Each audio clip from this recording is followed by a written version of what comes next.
And we wanted to actually start with Stuttgart against Leipzig.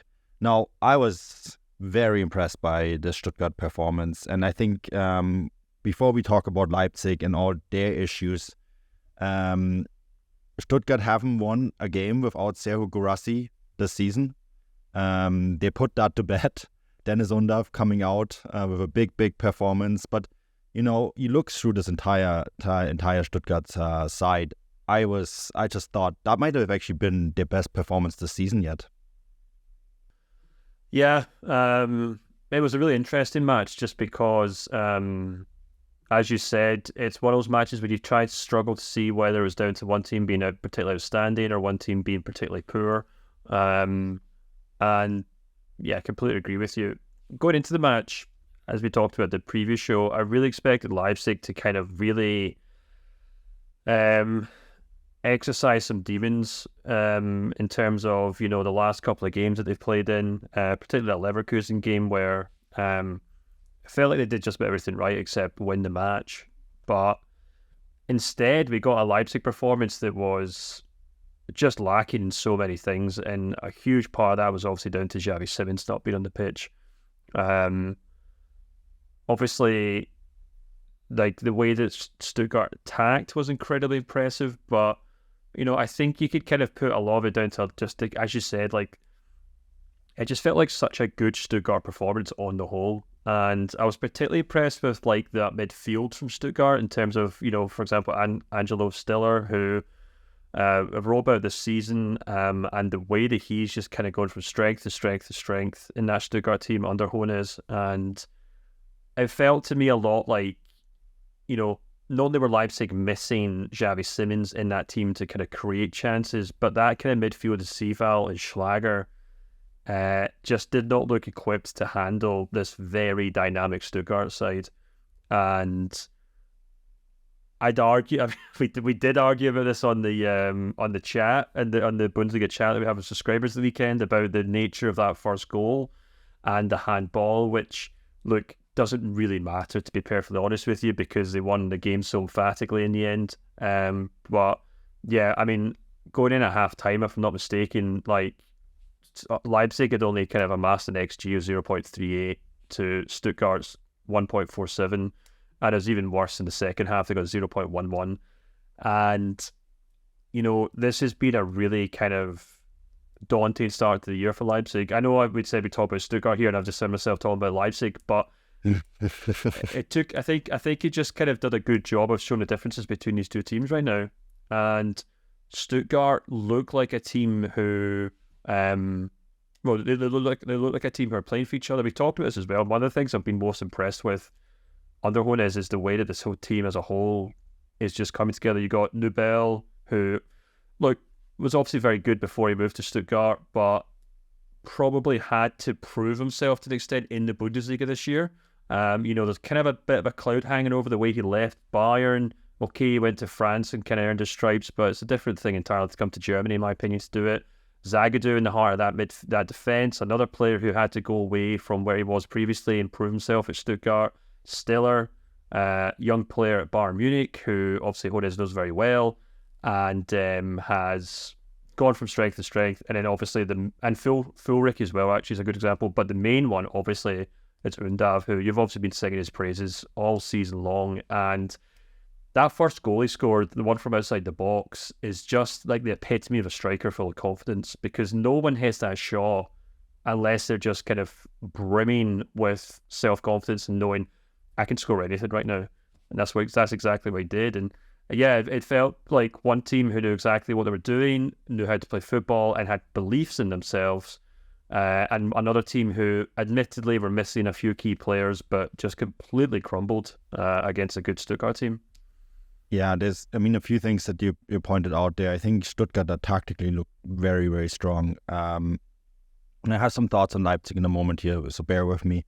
But I thought the way Undav, led that line was fantastic. Führig, Leveling was another one which really stood out for me, right? He scores a goal as well. That midfield center with Stiller and, I always struggle with this name, so I'm going to just read. Milo was this time. And I thought they looked just so very compact.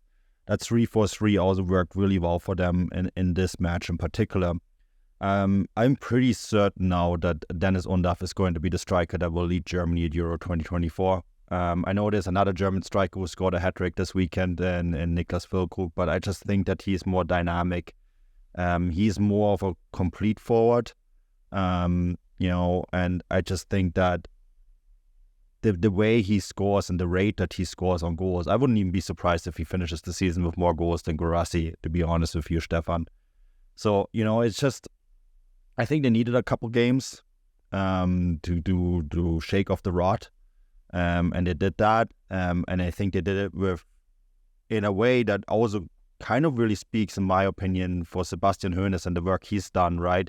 Because he was really outspoken after last match day when they lost, and how this is on him and how he has to now work and kind of readjust his team and quickly get them out of the situation. And then he does it. I mean, that's the thing that really impressed me. I think one of our plans this week is to have a bonus podcast on Xabi Alonso, and obviously big news out of Liverpool and what's going on with Jurgen Klopp, and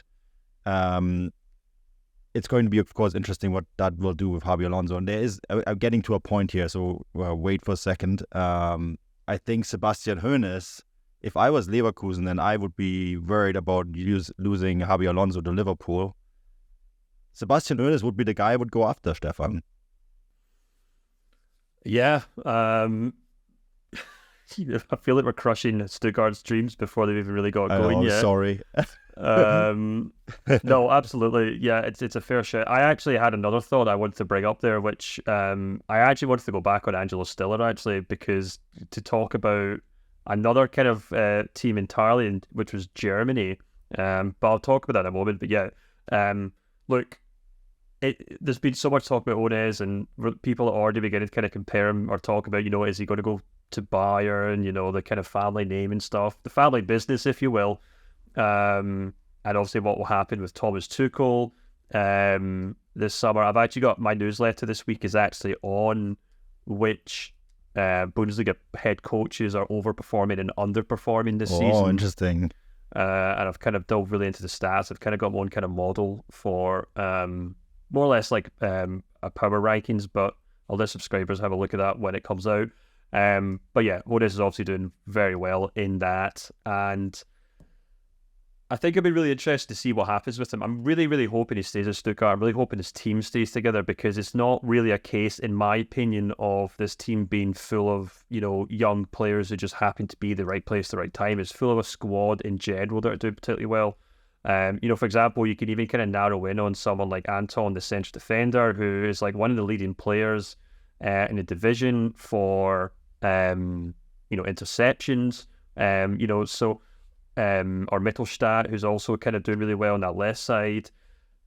But the player that I keep coming back to when I look at Stuttgart is Angelo Stiller. And, it's interesting that you mentioned Undav as a kind of potential German international this summer. And I wonder when we can start making the call for Angelo Stiller, because I have in my newsletter a few months ago, remember? Yeah, well, oh yeah, of course, yeah. You'll make the case, but I don't mean us literally, because it's not up to us to make that call, but I mean like the kind of general groundswell for interest in him, because if you look at the way he's played this season, he's not exactly an attacking midfielder, but he's that kind of perfect kind of number 6 player in terms of the way he makes great forward passes.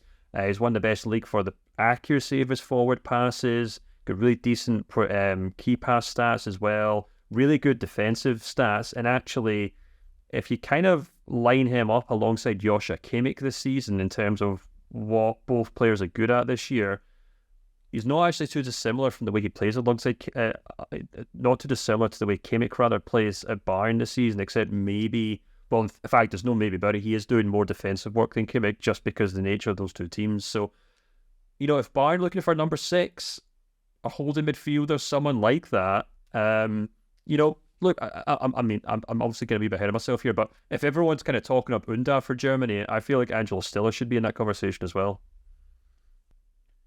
Yeah, I mean, it's interesting because there's obviously a lot of talk right now about Toni Kroos potentially coming back, and Toni Kroos is Toni Kroos. I mean, I looked at his numbers, and it's not just in La Liga. Across all top 5 leagues, he leads pretty much any category you want to lead as a midfielder.